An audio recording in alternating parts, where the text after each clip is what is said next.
to the Faiyum.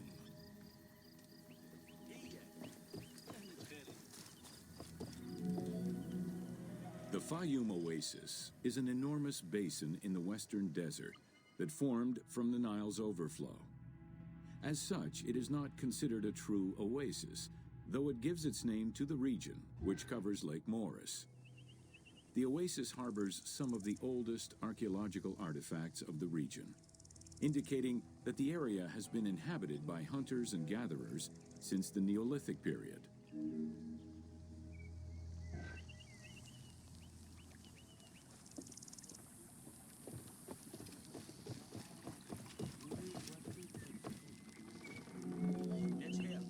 The Faiyum Oasis drains into Lake Moeris, which was a large freshwater lake, but at some time became a saltwater lake.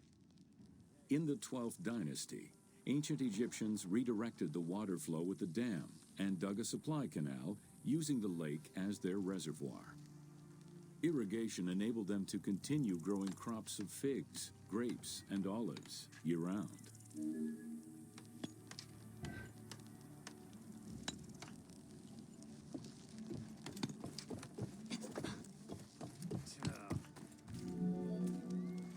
Reed boats, feluccas, triremes, and kerkeros were the most commonly found craft within the landlocked waters of Egypt. They were used for various purposes, ranging from daily fishing, trade, warfare, and travel, to the ferrying of massive stone blocks used to build the great monuments of Egypt.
The most impressive pyramids of ancient Egypt date from the Old Kingdom and can be found on the sites of Giza, Saqqara, and Dashur.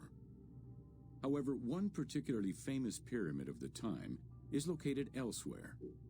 During the Middle Kingdom, some pharaohs chose the Faiyum as their final resting place.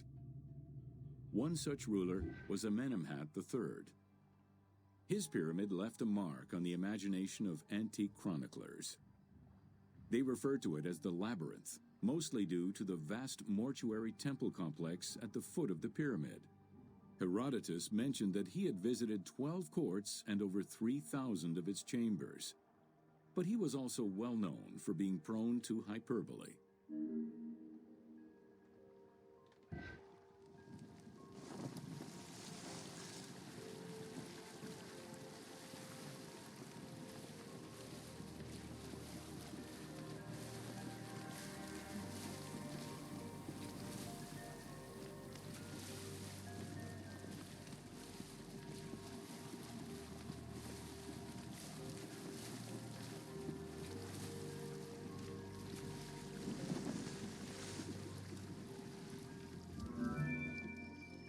Amenemhat's pyramid was built with a brick core and covered with stone slabs, designed to be impenetrable.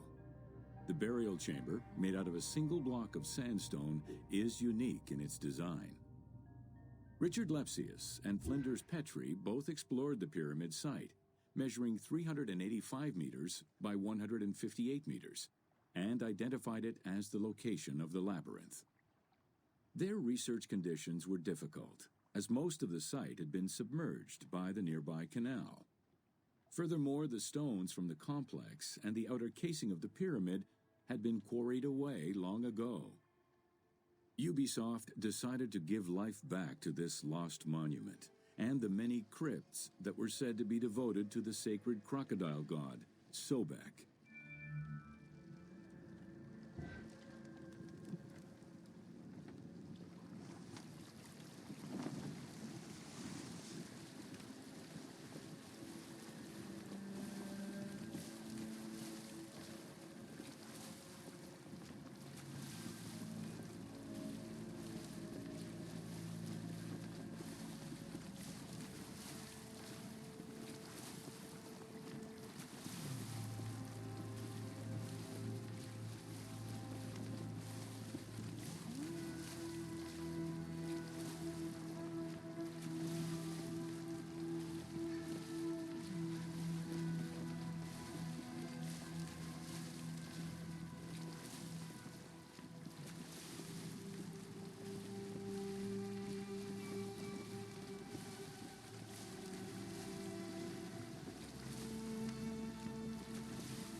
Founded during the 5th dynasty, the site was popular during the 12th dynasty under the name of Shedet. During the Ptolemaic era, the metropolis was named Crocodilopolis by the Greeks, in honor of the crocodile god Sobek. During the Greco-Roman era, the Clearchs, soldiers of the Ptolemies, settled there after their military service and expanded the irrigation systems. Irrigation and water distribution tripled the arable land and turned the city into a lush and rich area. 27,000 inhabitants lived in its precinct at its height. The city's location was strategic in controlling the many small waterways connecting to the main canal, and thus the Nile.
The region's main cult was that of Sobek of Shedet, a divinity associated with water and fertility, both very important to an area that depended on irrigation.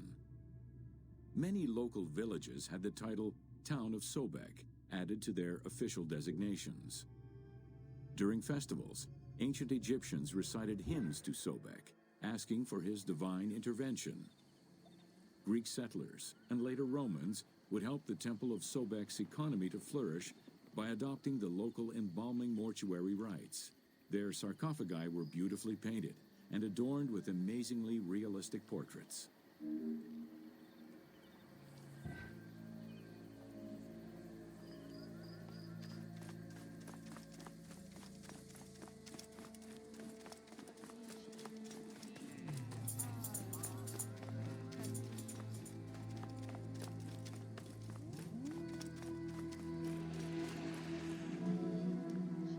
Very similar to the cult of the Apis bull in Memphis, a living crocodile was worshipped within the precinct of Crocodilopolis's main temple. Known as Sobek to the Egyptians and Sukkos to the Greeks, it was reported by Strabo that priests fed it with meat, wine, and honeyed milk. They covered its body with jewels and gold. After its death, it was embalmed and placed within the crocodile's grotto, alongside thousands of other mummified crocodiles.